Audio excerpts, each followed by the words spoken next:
চৰকাৰৰ ভূমিনীতি লাহোৱাল টেঙাখাত চাবুৱাত আছুৰ প্ৰতিবাদ সদৌ অসম ছাত্ৰ সন্থাৰ আহ্বান মৰ্মে আজি লাহোৱাল আঞ্চলিক ছাত্ৰ সন্থাই অসম চৰকাৰে গ্ৰহণ কৰা নতুন ভূমিনীতিৰ বিৰুদ্ধে লাহোৱালত এক প্ৰতিবাদী কাৰ্যসূচী ৰূপায়ণ কৰে।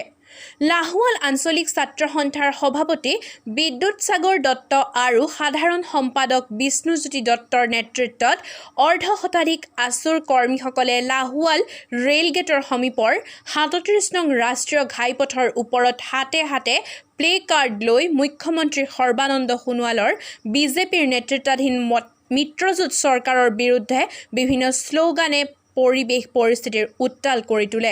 টেঙাখাত আঞ্চলিক ছাত্ৰ সন্থাৰ সভাপতি দীপজ্যোতি শইকীয়া আৰু সাধাৰণ সম্পাদক সীমান্ত হাজৰিকাৰ নেতৃত্বত আছুৰ কৰ্মীসকলে ডিব্ৰুগড় জয়পুৰ সংযোগী গড়কাপ্তানি পথত চৰকাৰৰ নতুন ভূমিনীতিৰ বিৰুদ্ধে প্ৰতিবাদ সাব্যস্ত কৰে।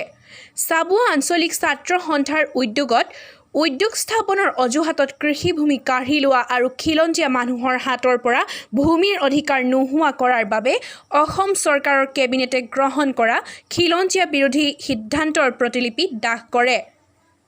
উক্ত কাৰ্যসূচীত চাবুৱা আঞ্চলিক ছাত্ৰ সন্থাৰ সভাপতি মৃদুপৱন গগৈ আৰু সাধাৰণ সম্পাদক প্ৰণৱজ্যোতি দত্তৰ নেতৃত্বত অৰ্ধশতাধিক নেতা কৰ্মীয়ে চাবুৱাৰ ৰাজপথত উক্ত প্ৰতিবাদী কাৰ্যসূচী ৰূপায়ণ কৰে।